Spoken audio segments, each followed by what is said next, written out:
Bab 9. Kegunaan sosiologi. D. Beberapa problema sosial yang penting. Kepincangan-kepincangan mana yang dianggap sebagai problema sosial oleh masyarakat tergantung dari sistem nilai-nilai sosial masyarakat tersebut. Akan tetapi, ada beberapa persoalan yang sama yang dihadapi oleh masyarakat-masyarakat pada umumnya, yaitu misalnya 1. Kemiskinan. Kemiskinan diartikan sebagai suatu keadaan di mana seseorang tidak sanggup untuk memelihara dirinya sendiri yang sesuai dengan taraf kehidupan kelompoknya, dan juga tidak mampu untuk memanfaatkan tenaga mental maupun fisiknya dalam kelompok tersebut. Menurut sejarah, keadaan kaya dan miskin secara berdampingan tidak merupakan problema sosial sampai saatnya perdagangan berkembang dengan pesat dan timbulnya nilai-nilai sosial yang baru. Dengan berkembangnya perdagangan ke seluruh dunia dan ditetapkannya taraf kehidupan tertentu sebagai suatu kebiasaan masyarakat, kemiskinan muncul sebagai problema sosial. Pada waktu itu, orang perorangan sadar akan kedudukan ekonomisnya, sehingga mereka mampu untuk mengatakan apakah dirinya kaya atau miskin. Kemiskinan dianggap sebagai problema sosial apabila perbedaan kedudukan ekonomis dari warga-warga masyarakat ditentukan secara tegas. Pada masyarakat-masyarakat yang masih sederhana, susunan dan organisasinya, mungkin kemiskinan bukan merupakan problema sosial, karena mereka menganggap bahwa semuanya telah ditakdirkan, sehingga tidak ada usaha-usaha untuk mengatasinya. Mereka tidak akan terlalu memperhatikan keadaan tersebut, kecuali apabila mereka betul-betul menderita karenanya. Faktor-faktor yang menyebabkan karena membenci kemiskinan adalah kesadarannya bahwa mereka telah gagal untuk memperoleh lebih daripada apa yang telah dimilikinya, dan perasaan akan adanya ketidakadilan. Pada masyarakat-masyarakat modern yang kompleks, kemiskinan menjadi suatu problema sosial karena sikap yang membenci kemiskinan tadi. Seseorang bukan merasa miskin karena kurang makan, pakaian, atau perumahan, akan tetapi karena harta miliknya dianggap tidak cukup untuk memenuhi taraf kehidupan yang ada. Hal ini terlihat di kota-kota besar di Indonesia, seperti di Jakarta. Seseorang dianggap miskin karena tidak memiliki radio, televisi, atau mobil, sehingga lama-kelamaan benda-benda sekunder tersebut dijadikan ukuran bagi keadaan sosial ekonomi seseorang, yaitu apakah dia miskin atau kaya. Dengan demikian, persoalannya mungkin menjadi lain, yaitu tidak adanya pembagian kekayaan yang merata. Persoalannya adalah lain bagi mereka yang turut dalam arus urbanisasi, akan tetapi gagal dalam mencari pekerjaan. Bagi mereka, pokok persoalan kemiskinan disebabkan karena tidak mampu memenuhi kebutuhan-kebutuhan primernya, sehingga akibatnya timbullah tunakarya, tunasusila, dan lain sebagainya. Secara sosiologis, sebab-sebab timbulnya problema tersebut adalah karena salah satu lembaga kemasyarakatan tidak berfungsi dengan baik, yaitu lembaga kemasyarakatan di bidang ekonomi. Dan kepincangan tersebut akan menjalar ke bidang-bidang lainnya, misalnya pada kehidupan keluarga yang ditimpa kemiskinan tersebut. 2. Kejahatan. Penduduk di kota-kota besar juga di Indonesia mengalami berbagai tekanan-tekanan, tidak saja dari luar seperti misalnya dari tenaga, teman sejawat, teman seorganisasi, akan tetapi juga karena tekanan-tekanan dalam jiwanya sendiri, oleh karena misalnya banyak warga-warga kota yang tidak mendapat penghargaan yang cukup, serta tak dapat mengatur kehidupannya sedemikian rupa sehingga tenaga yang dicurahkannya untuk pekerjaannya tidak dapat diimbangi oleh rekreasi yang menyehatkan rohaninya. Sosiologi berpendapat bahwa kejahatan disebabkan karena kondisi-kondisi dan proses-proses sosial yang sama yang menghasilkan perilakuan-perilakuan sosial lainnya. Analisa terhadap kondisi-kondisi dan proses-proses tersebut menghasilkan dua kesimpulan, yaitu bahwa terdapat hubungan antara variasi angka kejahatan dengan variasi organisasi-organisasi sosial, di mana berhubungan erat dengan bentuk-bentuk organisasi-organisasi kejahatan dalam masyarakat. Golongan-golongan masyarakat dan kelompok-kelompok sosial mempunyai hubungan dengan kondisi-kondisi dan proses-proses, seperti misalnya gerak sosial, persaingan, serta pertentangan kebudayaan, ideologi politik, agama dan ekonomi, kepadatan dan komposisi penduduk, dan distribusi kekayaan, pendapatan, dan pekerjaan. Keduanya para sosiolog berusaha untuk menentukan proses-proses yang menyebabkan seseorang menjadi penjahat. Analisa ini bersifat sosial psikologis. Beberapa orang ahli menekankan pada beberapa bentuk proses seperti misalnya imitasi, pelaksanaan peranan sosial, asosiasi diferensial, kompensasi, identifikasi, self-conception, konsepsi diri pribadi, dan kekecewaan yang agresif sebagai proses-proses yang menyebabkan seseorang menjadi penjahat. Sehubungan dengan pendekatan sosiologis tersebut di atas, dapat diketemukan teori-teori sosiologis tentang perilakuan jahat. Salah satu di antara sekian teori-teori tersebut adalah dari E.H. Sutherland yang mengatakan bahwa seseorang berperilaku jahat dengan cara yang sama dengan perilakuan yang tidak jahat. Artinya, perilakuan jahat dipelajari dalam interaksi dengan orang-orang lain, dan orang tersebut mendapatkan perilakuan jahat sebagai hasil interaksi yang dilakukannya dengan orang-orang yang berperilakuan dengan kecenderungan untuk melawan norma-norma hukum yang ada. Sutherland menyebutkan sebagai proses asosiasi yang diferensial, differential association. Oleh karena apa yang dipelajari dalam proses tersebut sebagai akibat interaksi dengan pola-pola perilakuan yang jahat berbeda dengan apa yang dipelajari dalam proses interaksi dengan pola-pola perilakuan yang tidak suka pada kejahatan.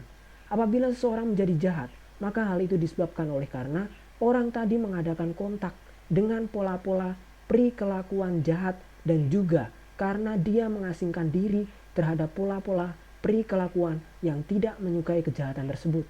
Selanjutnya, dikatakannya bahwa bagian yang pokok dari pola-pola perilakuan jahat tadi dipelajari dalam kelompok-kelompok kecil yang bersifat intim. Alat-alat komunikasi tertentu seperti buku, surat kabar, film, televisi, radio memberikan pengaruh-pengaruh tertentu, yaitu dalam memberikan sugesti kepada orang perorangan untuk menerima atau menolak pola-pola perilakuan jahat. Untuk mengatasi masalah kejahatan tadi, kecuali tindakan-tindakan preventif, dapat pula diadakan tindakan-tindakan represif, yaitu antara lain dengan teknik-teknik rehabilitasi. Menurut Kreze, terdapat dua konsepsi mengenai teknik rehabilitasi tersebut, yaitu yang pertama menciptakan sistem-sistem dan program-program yang bertujuan untuk menghukum orang-orang jahat tersebut, dan sistem-sistem serta program-program tersebut bersifat reformatif. Misalnya, hukuman bersyarat, hukuman kurungan, serta hukuman penjara. Teknik kedua lebih ditekankan pada usaha-usaha agar penjahat-penjahat tersebut dapat berubah menjadi orang biasa yang tidak jahat. Dalam hal ini, maka selama menjalani hukuman bersyarat, diusahakan mencari pekerjaan bagi si terhukum dan diberikan konsultasi psikologis. Kepada para narapidana di lembaga-lembaga permasyarakatan diberikan pendidikan secara latihan-latihan untuk menguasai bidang-bidang tertentu, supaya kelak setelah masa hukumannya selesai, mereka mempunyai modal untuk mencari pekerjaan di masyarakat. Suatu gejala lain yang perlu mendapatkan perhatian adalah apa yang disebut sebagai white collar crime, yang merupakan gejala yang timbul pada abad modern ini. Banyak ahli-ahli yang beranggapan bahwa tipe kejahatan ini merupakan suatu ekses dari proses perkembangan ekonomi yang terlalu cepat, yang menekankan pada aspek material finansial belaka. Oleh karena itu, mulanya gejala ini disebut business crime atau economic criminality. Memang, white collar crime sebenarnya merupakan kejahatan yang dilakukan oleh pengusaha-pengusaha atau pejabat-pejabat dalam fungsinya, yaitu dalam menjalankan peranannya dalam kerangka kedudukannya. Keadaan keuangannya yang relatif kuat memungkinkan mereka untuk melakukan perbuatan-perbuatan yang oleh hukum dan masyarakat umum dikualifikasikan sebagai kejahatan. Golongan tersebut menganggap dirinya kebal terhadap hukum dan sarana-sarana pengendalian sosial lainnya karena kekuasaan dan keuangan yang dimilikinya dengan kuat. Oleh karena itu, sukar sekali untuk memidana mereka, sehingga dengan tepatnya dikatakan bahwa kekuatan penjahat-penjahat white collar terletak pada kelemahan-kelemahan korban-korbannya. Masalah tersebut di atas memang terkenal rumitnya, oleh karena menyangkut paling sedikit aspek-aspek sebagai berikut. A. Siapakah dari stratum tertinggi dalam masyarakat yang karena profesi dan kedudukannya mempunyai peluang-peluang untuk melakukan kejahatan tersebut? B. Apakah perbuatan-perbuatan serta gejala-gejala yang dapat dikualifikasikan sebagai white collar crime? C. Faktor-faktor sosial dan individual apakah yang menyebabkan orang berbuat demikian? D. Bagaimanakah tindakan-tindakan untuk memberantasnya melalui sarana-sarana pengendalian sosial tertentu? Sebenarnya, faktor-faktor individual tak akan mungkin dipisahkan dari faktor-faktor sosial, walaupun dapat dibedakan. Namun demikian, faktor-faktor ini akan dibicarakan tersendiri, semata-mata dari segi praktisnya. Penelitian-penelitian terhadap faktor ini belum banyak dilakukan, oleh karena sulitnya memperoleh data dasar tentang white collar crime tersebut. Beberapa hasil-hasil penelitian yang telah dilakukan di beberapa negara di Eropa menunjukkan bahwa dorongan utama adalah masalah kebutuhan yang sebenarnya tidak dapat dipisahkan dari faktor sosial, walaupun dapat dibedakan. Namun demikian, faktor-faktor ini akan dibicarakan tersendiri, semata-mata dari segi praktisnya. Penelitian-penelitian terhadap faktor ini belum banyak dilakukan, oleh karena sulitnya memperoleh data dasar tentang white collar crime tersebut. Beberapa hasil-hasil penelitian yang telah dilakukan di beberapa negara di Eropa menunjukkan bahwa dorongan utama adalah masalah sosial. Mungkin dorongan tersebut sama saja dengan dorongan yang ada pada stratum rendah, yaitu golongan blue collar. Namun ada suatu perbedaan, yaitu bahwa dorongan pada golongan strata tertinggi terletak pada kemantapan untuk memenuhi keinginan-keinginannya. Lagi pula, kebutuhan-kebutuhan mereka terang lebih besar daripada kebutuhan-kebutuhan golongan strata rendah. Dan kedudukan serta peranan mereka memberikan peluang-peluang untuk memenuhi kebutuhan-kebutuhan tersebut. Mengenai latar belakang sosialnya, maka mereka berasal dari keluarga-keluarga yang pada umumnya tidak mengalami gangguan-gangguan. Walaupun kadang-kadang ayah tidak melakukan peranannya sebagai seorang ayah yang baik, akan tetapi sejak kecil dia tidak dididik untuk dapat mengendalikan keinginan-keinginannya dalam memperoleh apa yang dibutuhkannya. Setelah semakin dewasa, maka keinginan-keinginan tersebut bertambah banyak yang mau dipenuhinya dalam waktu yang sesingkat-singkatnya. Kemampuannya untuk menyesuaikan diri dengan keadaan sangat kecil. Intelijensianya cukup tinggi, orangnya praktis, akan tetapi tidak mempunyai prinsip-prinsip moral yang kuat, kesusilaan yang kuat. Faktor-faktor individual tersebut di atas dapat saja dimiliki oleh tipe penjahat lain, akan tetapi yang justru membedakannya adalah kedudukan dan peranan yang melekat padanya. Peluang-peluang yang dapat disalahgunakan justru tersedia karena kedudukannya tersebut. Suatu studi yang pernah dilakukan di Yugoslavia misalnya, memberikan petunjuk bahwa timbulnya white collar crime adalah karena situasi sosial memberikan peluang-peluang. Situasi tersebut justru dimulai oleh golongan yang seyogyanya memberikan contoh-contoh pada masyarakat luas. Di dalam situasi demikian, terjadilah kebudaran pada hukum yang berlaku, sehingga timbullah suasana yang penuh dengan peluang-peluang dan kesempatan-kesempatan. Situasi tersebut menyebabkan warga-warga masyarakat mulai tidak mempercayai nilai-nilai dan norma-norma hukum yang berlaku. Maka berlakulah apa yang digambarkan oleh Thomas Hobbes sebagai homo homini lupus sejauh menyangkut kekayaan material. 3. Disorganisasi keluarga. Disorganisasi keluarga dapat diartikan sebagai perpecahan dalam keluarga sebagai suatu unit. Oleh karena anggota-anggota keluarga tersebut gagal memenuhi kewajiban-kewajibannya yang sesuai dengan peranan sosialnya. Secara sosiologis, bentuk-bentuk disorganisasi keluarga antara lain adalah A. Unit keluarga yang tidak lengkap karena hubungan di luar perkawinan. Walaupun dalam hal ini secara yuridis dan sosial belum terbentuk suatu keluarga, akan tetapi bentuk ini dapat digolongkan sebagai disorganisasi keluarga oleh karena sang ayah biologis gagal dalam mengisi peranan sosialnya. Dan demikian juga halnya dengan keluarga pihak ayah maupun keluarga pihak ibu. B. Disorganisasi keluarga karena putusnya perkawinan sebab perceraian, perpisahan meja dengan tempat tidur, dan seterusnya. C. Adanya kekurangan dalam keluarga tersebut, yaitu dalam hal komunikasi antara anggota-anggotanya. Gude menamakannya sebagai empty shell family. D. Krisis keluarga, oleh karena salah satu yang bertindak sebagai kepala keluarga di luar kemampuannya sendiri meninggalkan rumah tangga, mungkin karena meninggal dunia, dihukum, atau karena peperangan. E. Krisis keluarga yang disebabkan oleh karena faktor-faktor intern, misalnya karena terganggunya keseimbangan jiwa salah seorang anggota keluarga. Disorganisasi keluarga mungkin terjadi pada masyarakat-masyarakat sederhana, oleh karena umpamanya seorang suami sebagai kepala keluarga gagal dalam memenuhi kebutuhan-kebutuhan primer keluarganya, atau mungkin karena dia mengambil seorang istri lagi. Pada umumnya, problema-problema tersebut disebabkan karena kesulitan-kesulitan untuk menyesuaikan diri dengan tuntutan-tuntutan kebudayaan. Disorganisasi karena perceraian kurang sekali sebab pada umumnya perceraian dianggap sebagai suatu noda yang akibatnya berat sekali baik bagi keluarga yang bersangkutan maupun bagi kelompoknya. Di dalam zaman modern ini, disorganisasi keluarga mungkin terjadi karena konflik peranan sosial atas dasar perbedaan ras, agama, atau faktor sosial ekonomis. Ada juga disorganisasi keluarga karena tidak adanya keseimbangan dari perubahan-perubahan unsur-unsur warisan sosial, social heritage. Keluarga menurut pola-pola masyarakat yang agraris menghadapi persoalan-persoalan dalam menyongsong modernisasi, khususnya industrialisasi. Ikatan keluarga dalam masyarakat agraris adalah atas dasar faktor kasih sayang dan faktor ekonomis di dalam arti keluarga tersebut merupakan suatu unit yang memproduksi sendiri kebutuhan-kebutuhan primernya. Dengan dimulainya industrialisasi pada suatu masyarakat agraris, peranan keluarga berubah pula. Biasanya, ayah adalah yang wajib mencari penghasilan dan seorang ibu apabila penghasilan ayah tidak mencukupi, turut pula mencari penghasilan tambahan. Yang jelas adalah bahwa pola pendidikan anak-anak mengalami perubahan-perubahan. Sebagian dari pendidikan anak-anak tersebut benar-benar diserahkan kepada lembaga-lembaga pendidikan di luar rumah, seperti misalnya di sekolah.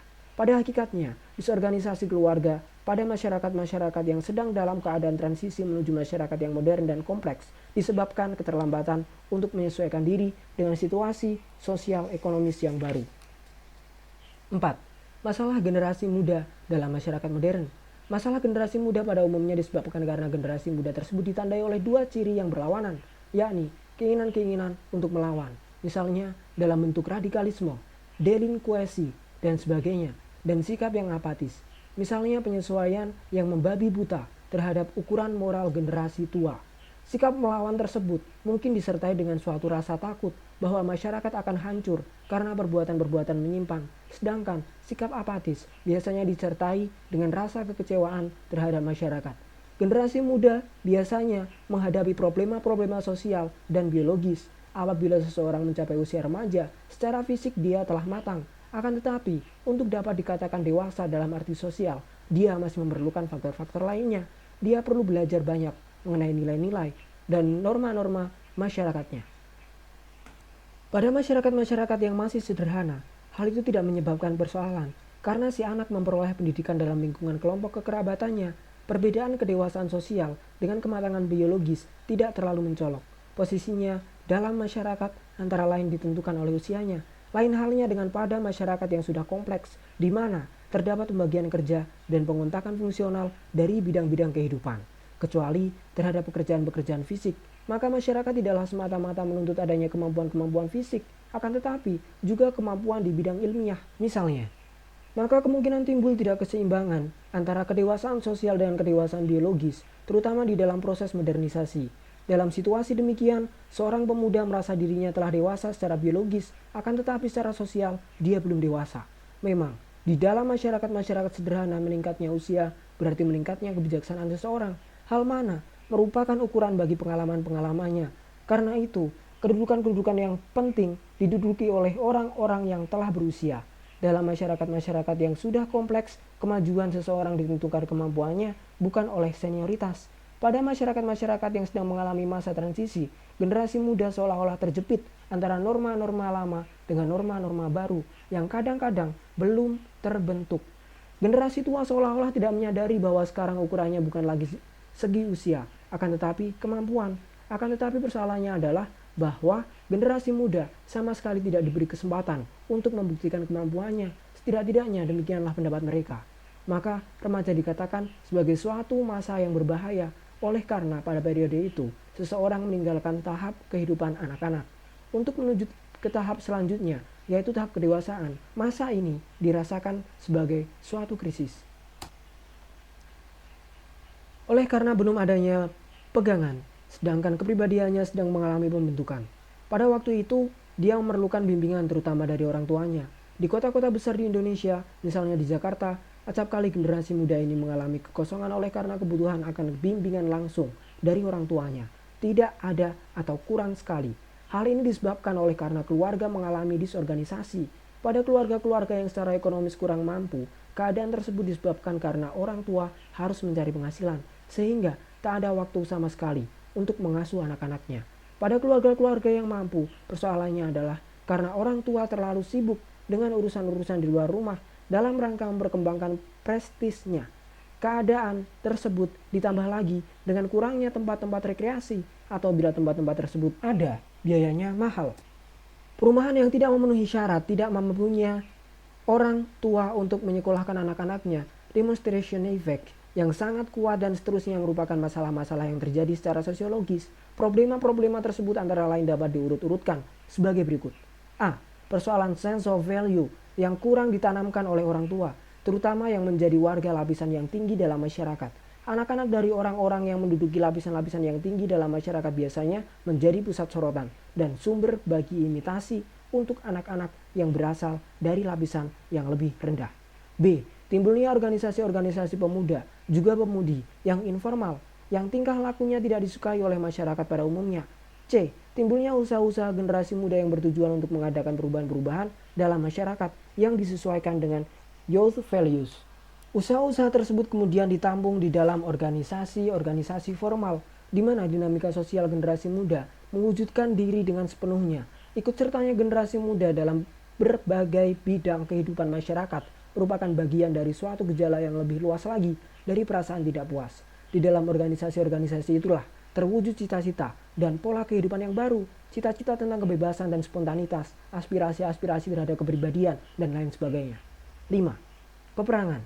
Peperangan mungkin merupakan suatu problema sosial yang paling sulit untuk dipecahkan. Sepanjang sejarah kehidupan manusia di dunia, problema peperangan berbeda dengan problema-problema sosial lainnya, oleh karena menyangkut beberapa masyarakat sekaligus, sehingga memerlukan kerjasama internasional yang hingga kini belum berkembang dengan baik. Perkembangan teknologi yang pesat semakin memodernisasikan cara-cara berperang dan menyebabkan pula kerusakan-kerusakan yang lebih hebat daripada masa-masa yang lampau. Sosiologi menganggap peperangan sebagai suatu gejala yang disebabkan oleh berbagai faktor. Peperangan merupakan satu bentuk pertentangan dan juga suatu lembaga kemasyarakatan. Peperangan merupakan bentuk pertentangan yang setiap kali diakhiri dengan suatu akomodasi. Keadaan dewasa ini yang sering disebut perang dingin merupakan suatu bentuk akomodasi. Akomodasi tersebut mungkin menghasilkan kerjasama seperti misalnya dalam bentuk organisasi-organisasi internasional, seperti umpamanya Perserikatan Bangsa-Bangsa. Akan tetapi di lain pihak, keadaan akomodasi tersebut juga menyebabkan kerjasama antara satu golongan agar sanggup mempertahankan diri terhadap golongan-golongan lainnya yang dianggap sebagai lawan. Maka timbullah apa yang disebut blok barat, blok timur, dan sebagainya. Masing-masing di dalam rangka perang dingin membentuk organisasi-organisasi pertahanan seperti NATO, SEATO, Pakta Warsawa, dan selanjutnya. Organisasi-organisasi mana merupakan bentuk-bentuk kerjasama yang merupakan benih bagi terjadinya pertentangan. Peperangan mengakibatkan disorganisasi dalam berbagai aspek kemasyarakatan, baik bagi negara yang keluar sebagai pemenang, apalagi bagi negara yang mengalami kekalahan. Apalagi peperangan pada dewasa ini biasanya merupakan perang total, yaitu di mana tidak hanya angkatan bersenjata yang tersangkut, akan tetapi seluruh lapisan masyarakat. 6. Pelanggaran terhadap norma-norma masyarakat. A. Pelacuran. Pelacuran dapat diartikan sebagai suatu pekerjaan yang bersifat menyerahkan diri kepada umum untuk melakukan perbuatan-perbuatan seksual dengan mendapat upah. Apakah pelacuran tersebut merupakan problema sosial atau tidak? Tidak akan dipersoalkan di sini. Yang penting adalah bahwa soal tersebut mempunyai pengaruh besar terhadap moralitas. Pelacuran yang dijumpai di kota Jakarta misalnya dan juga di kota-kota besar lainnya dikatakan bukan problema sosial utama. Oleh karena pengaruhnya terhadap ekonomi negara, stabilitas, politik, kebudayaan bangsa, atau kekuatan nasional kecil sekali. Walaupun demikian, ada kekhawatiran berhubungan meningkatnya jumlah pelacur-pelacur tersebut, di mana pada bulan Oktober 1967 jumlahnya adalah sebanyak 2.797 orang yang beroperasi di tempat-tempat yang tetap. Padahal pada triwulan pertama tahun 1968 jumlah tersebut telah naik sampai 12.000 orang. Angka-angka tersebut belum lagi mencakup para pelacur amatir dan pelacur kelas tinggi yang pendataannya secara relatif sangat sukar. Sebab-sebab terjadinya pelacuran tersebut haruslah dilihat pada faktor-faktor endogen dan eksogen. Di antara faktor-faktor endogen dapat disebutkan nafsu kelamin yang besar, sifat malas, dan keinginan yang besar untuk hidup mewah. Di antara faktor-faktor eksogen yang utama adalah faktor ekonomis, urbanisasi yang tak teratur, keadaan perumahan yang tak memenuhi syarat, dan seterusnya. Sebab utamanya sebenarnya adalah konflik mental situasi hidup yang tidak menguntungkan pada masa anak-anak dan pola kepribadian yang kurang dewasa, ditambah dengan intelijensia yang rendah tarafnya. Usaha untuk mencegah pelacuran tersebut ialah dengan jalan meneliti gejala-gejala yang terjadi jauh sebelum adanya gangguan-gangguan mental, misalnya gejala insekuritas pada anak-anak wanita, gejala-gejala membolos, mencuri kecil-kecilan, dan sebagainya. Hal itu semuanya dapat dicegah dengan usaha pembinaan sekuritas dan kasih sayang yang stabil. B. Delinkuensi anak-anak. Delinkuensi anak-anak yang terkenal di Indonesia adalah masalah cross boys dan cross girls, yang merupakan sebutan bagi anak-anak muda yang tergabung dalam suatu ikatan atau organisasi formal atau semi formal dan yang mempunyai tingkah laku yang kurang atau tidak disukai oleh masyarakat pada umumnya. Delinkuensi anak-anak di Indonesia meningkat pada tahun-tahun 1956 dan 1958 dan juga pada tahun 1968 sampai 1969. Hal mana sering disinyalir dalam pernyataan-pernyataan resmi pejabat-pejabat maupun petugas-petugas penegak hukum. Delinkuensi anak-anak tadi meliputi pencurian, perampokan, pencopetan, penganiayaan, pelanggaran susila, penggunaan obat-obatan perangsang, dan mengendarai mobil atau kendaraan bermotor lainnya tanpa mengindahkan norma-norma lalu lintas. Memang, apabila dibandingkan dengan delinkuensi anak-anak di negara-negara lain, masalah tersebut belum merupakan masalah yang gawat di Indonesia yang belum stabil dalam bidang-bidang sosial, ekonomi, politik, dan seterusnya. Maka masalah delinkuensi anak-anak di Indonesia tidak begitu mengkhawatirkan. Akan tetapi, hal ini bukanlah berarti bahwa kita boleh lengah.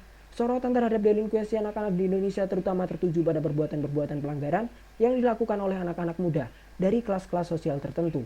Perbuatan-perbuatan seperti mengendarai kendaraan bermotor secara sewenang-wenang, penggunaan obat-obatan perangsang, pengendaraan bahan-bahan pornografi hanya dapat dilakukan oleh mereka yang berasal dari golongan yang mampu adalah perlu pula untuk mengadakan penelitian terhadap delinkuensi anak-anak, terutama yang berasal dari blighted area, yaitu wilayah kediaman di mana tingkat disorganisasi tinggi. 7. Masalah kependudukan.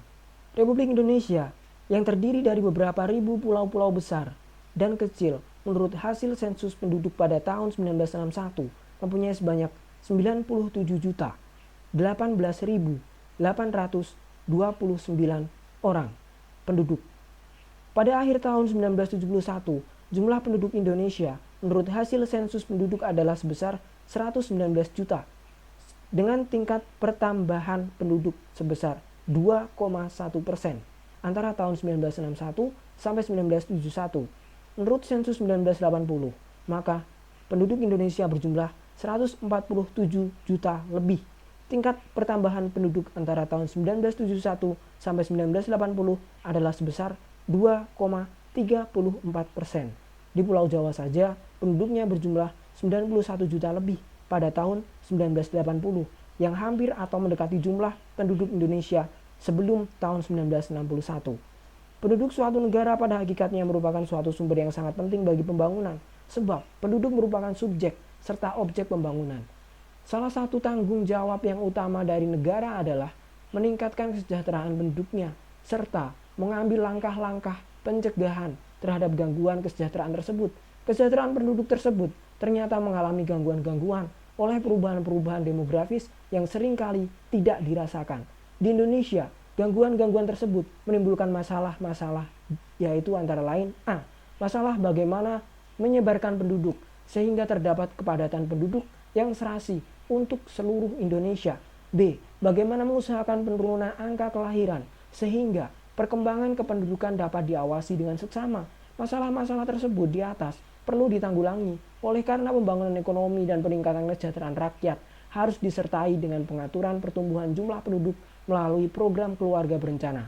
Tujuan utama dari suatu proses pembangunan adalah untuk secara bertahap meningkatkan produktivitas dan kemakmuran penduduk secara menyeluruh. Usaha-usaha tersebut dapat mengalami gangguan-gangguan antara lain oleh pertumbuhan penduduk yang terlalu cepat karena tingginya angka kelahiran. Masalah tingginya angka kelahiran akan dapat diatasi dengan melaksanakan program keluarga berencana yang bertujuan untuk meningkatkan kesehatan dan kesejahteraan ibu-ibu dan anak-anak maupun keluarga serta bangsa secara menyeluruh. Tujuan lainnya adalah untuk meningkatkan kondisi-kondisi kehidupan masyarakat dengan mengurangi angka kelahiran sehingga pertumbuhan penduduk tidak melebihi kapasitas produksi. 8. Masalah lingkungan hidup. Apabila seseorang membicarakan lingkungan hidup, maka biasanya yang difikirkan adalah hal-hal atau apa-apa yang berada di sekitar manusia, baik sebagai individu maupun dalam pergaulan lingkup. Lingkungan hidup tersebut biasanya dibedakan dalam kategori-kategori sebagai berikut. A. Lingkungan fisik, yakni semua benda mati yang ada di sekeliling manusia. B. Lingkungan biologis, yaitu segala sesuatu di sekeliling manusia yang berupa organisme yang hidup di samping manusia itu sendiri. C. Lingkungan sosial, yang terdiri dari orang-orang secara individual maupun kelompok yang berada di sekitar manusia. Biasanya agak sulit untuk secara sepintas selalu membedakan antara organisme hidup dengan benda-benda mati. Namun, sifat-sifat dasarnya dari masing-masing dapatlah digambarkan secara deskriptif sebagai berikut. Organisme hidup bersifat dinamis, dapat tumbuh dan berkembang biak, mampu mendapatkan dan menyimpan energi, mempunyai daya reaksi, dan mampu bervariasi. Untuk benda mati, bersifat statis, tidak tumbuh dan berkembang biak, tidak mampu memperoleh energi secara aktif, akan tetapi dapat mengeluarkannya sampai habis. Daya reaksi sangat kecil dan tidak mampu bervariasi. Lingkungan-lingkungan fisik, biologis maupun sosial senantiasa mengalami perubahan-perubahan agar dapat mempertahankan hidupnya. Maka manusia melakukan penyesuaian-penyesuaian atau adaptasi. Biasanya dibedakan antara adaptasi-adaptasi sebagai berikut. A. Adaptasi genetik. Setiap lingkungan hidup biasanya merangsang penghuninya untuk membentuk struktur tubuh yang spesifik, yang bersifat turun-temurun dan permanen.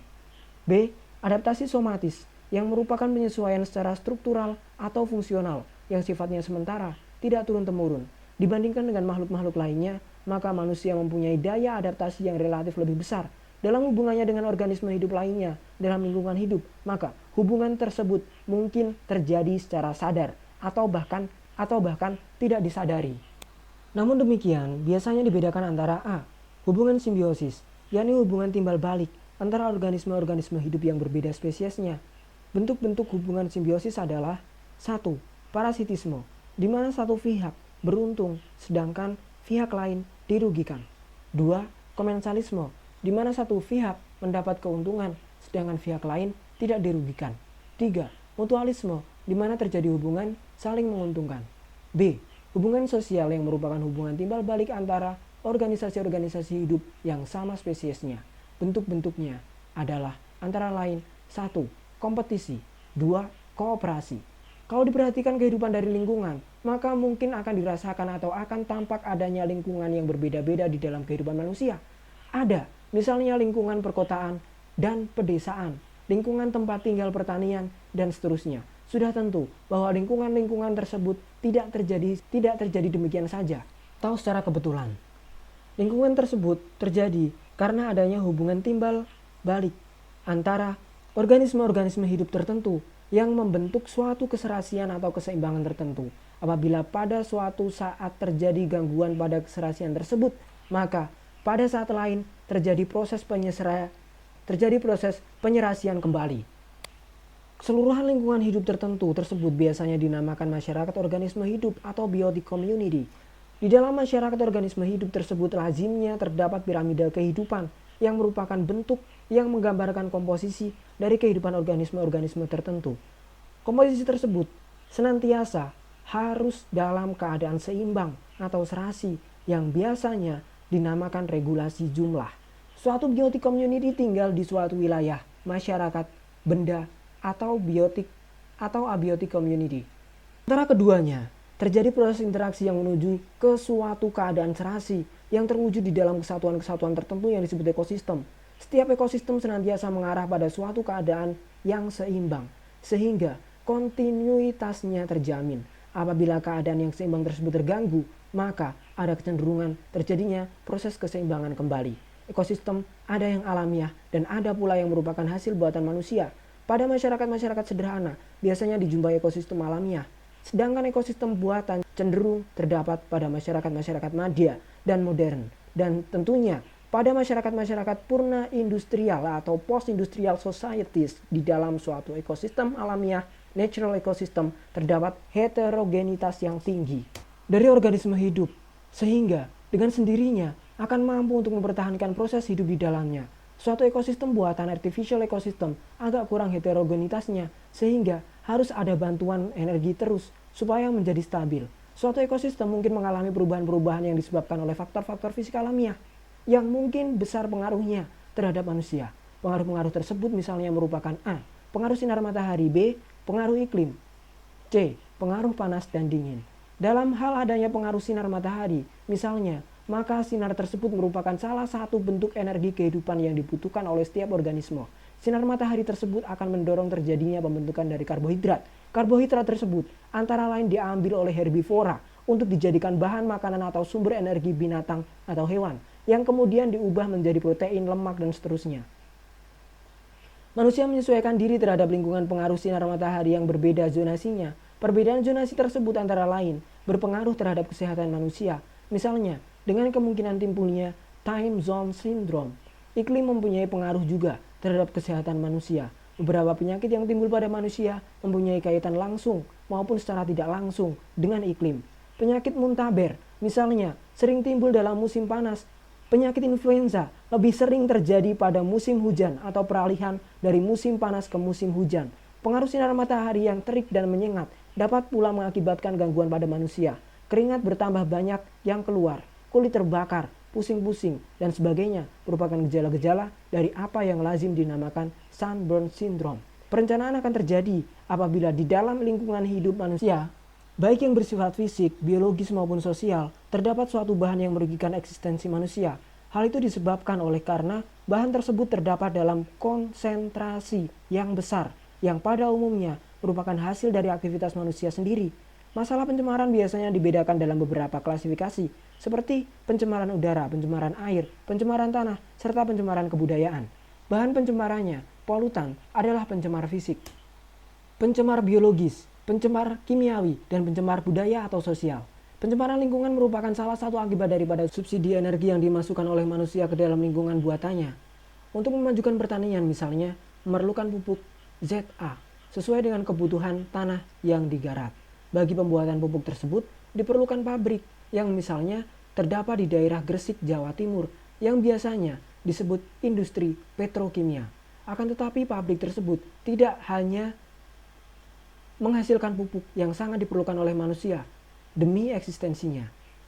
Pabrik tersebut juga menghasilkan asap sebagai hasil pembakaran dan bahan buangan pabrik, waste product. Pada suatu waktu konsentrasi dari bahan-bahan tersebut sedemikian besarnya sehingga mengakibatkan timbulnya penyakit pada penduduk yang tinggal di sekitar pabrik tersebut.